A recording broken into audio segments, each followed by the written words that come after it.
बिस्मिल्लाहिर्रहमानिर्रहीम। Complex numbers का topic हमारा चल रहा है सिंध टेक्स्ट 9th क्लास के साथ। तो ये देखिएगा डेफिनेशन ऑफ कंजुगेट। कंजुगेट की डेफिनेशन ये the conjugate of binomial expression, यानी कि दो टर्म्स वाली जो एक्सप्रेशन होती है, वो आगे आ रहा है कि दो टर्म्स वाली कैसी होगी। तो उस दो टर्म वाली एक्सप्रेशन का conjugate is the expression formed. कोई ऐसी एक्सप्रेशन होती है, यानी फॉर्म्ड का मतलब जो बन गई हो या बना दी गई हो। कैसे? By changing the sign of the second term. दूसरी टर्म का साइन चेंज करने के साथ जो बनेगी बाइनोमियल एक्सप्रेशन, वो नई वाली, वो कंजुगेट होगी पहले वाली की।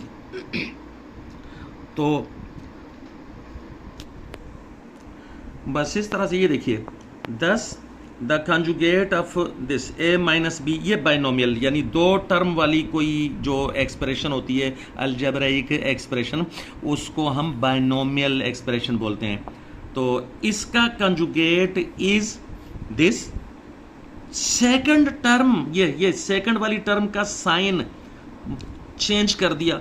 ऊपर यही लिखा हुआ है, वीडियो को जरा रोक कर तो वो पढ़कर देख लीजिएगा कि सेकंड टर्म का साइन चेंज करने से कंजुगेट बन जाता है। देख लीजिएगा अच्छी तरह। और ये आगे देखिए, and that of this is this.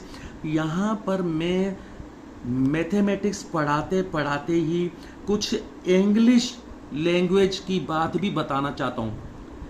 यहां पर ये दैट जिस तरह लिखा हुआ है, तो आपको कई जगहों पर मिलेगा, केमिस्ट्री में, फिजिक्स में, बायोलॉजी में, यहां पर मैथमेटिक्स में है। तो देखिएगा दैट का क्या मतलब है। ये दैट का ताल्लुक जो है ये इसके साथ, ये देखिएगा लाइन लगाने जा रहा हूं, ये that of this expression is this. मतलब क्या? ये कंजुगेट, यानी दैट के बदले में कंजुगेट पढ़ेंगे, मानेंगे। पढ़ना नहीं है लेकिन मानना है ज़हन में कि ये दैट का मतलब कंजुगेट है। इसका कंजुगेट जो है वो ये है। और इस तरह से ये कंजुगेट की जो डेफिनेशन है वो तो खत्म हो गई। अब ये देखिए, the conjugate of a complex number, कोई z हो, जो कम्प्लेक्स नंबर हो z, तो उस कम्प्लेक्स नंबर z का conjugate is denoted by z बार। कोई सिंबल जो भी कम्प्लेक्स नंबर का लगाओ, ट्रेडिशनली z लगाते हैं, तो उसके ऊपर एक लाइन खींचकर कंजुगेट को शो कर दिया जाता है। अब आगे आते हैं exercise 1.5, question number 3, part number 1। उसमें ये वाली एक्सप्रेशन दी हुई है, हमने कंजुगेट फाइंड करना है। ज़्यादा मुश्किल नहीं होगा, बहुत आसान है। पहले तो हम इस कम्प्लेक्स नंबर को एक यानी किसी लेटर से शो कर देंगे, जैसा कि बताया कि ट्रेडिशनली जो है वो z से शो करते हैं। तो let z is equal to this, complex number का नाम रख दिया z। अब इस z का जो कंजुगेट है ये, तो फिर आगे एक्चुअल कम्प्लेक्स नंबर के ऊपर भी वो निशान बना देंगे कंजुगेट का। तो फिर इसको सॉल्व करने का मतलब है कि वही जो पीछे बताया डेफिनेशन में, कि जो सेकंड टर्म है, यानी ये जो आय वाली, यहां पर तरतीब से ही चलेंगे। ये आय वाली जो टर्म है, यानी +2i, इसका साइन चेंज करने से बन गया है कंजुगेट। तो इस तरह से कंजुगेट का आंसर ये आ गया साइन चेंज करके।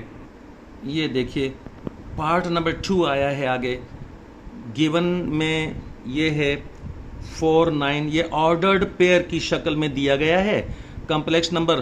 तो हम z से शो करके वही ऑर्डर्ड पेयर, और उसको हमने इस शक्ल में लिख दिया, दूसरी शक्ल में, आय वाली शक्ल में। और फिर आगे उसका कंजुगेट बनाने के लिए ऊपर बार लगाया, तो फिर इसके ऊपर भी बार लगा दिया। फिर उसको आगे जो है इसको सॉल्व करके ये आई वाले का साइन चेंज कर दिया, यानी आई वाला जो पार्ट है 9i ये पूरा, इसका साइन चेंज करने से ये बन गया, कंजुगेट बन गया। और फिर आगे दोबारा से उसको ऑर्डर्ड पेयर की शक्ल में लिख दिया और ये आंसर आ गया। और अब पार्ट नंबर 4 की तरफ आइए। ये ज़्यादा समझाने की ज़रूरत नहीं है। 1 माइनस आई का मतलब है 1 माइनस 1i, z के साथ शो किया, उसके ऊपर जो है वो लगा दिया, बार लगाया कंजुगेट ये बनाने के लिए, और उसके बाद इसका ये रिजल्ट आ गया। क्वेश्चन नंबर 6, ये क्वेश्चन नंबर 6 में ये दिया हुआ है। हाँ, यहां तरतीब बदली हुई है, ये खास बात है, याद रखनी है कि कॉम्प्लेक्स नंबर्स का कंजुगेट बनाने के लिए आई वाले पार्ट का, चाहे वो 3i हो, 5i हो, 10i हो, कुछ भी हो, आई वाले पार्ट का साइन चेंज करना होता है। इसलिए हमने क्या किया कि इसकी तरतीब आगे पीछे कर दिए, इस तरह लिखा और उसके बाद उसको पहले की तरह सॉल्व कर दिया और आंसर आ गया। और अभी आज का हमारा लेक्चर यहां पर खत्म हो गया।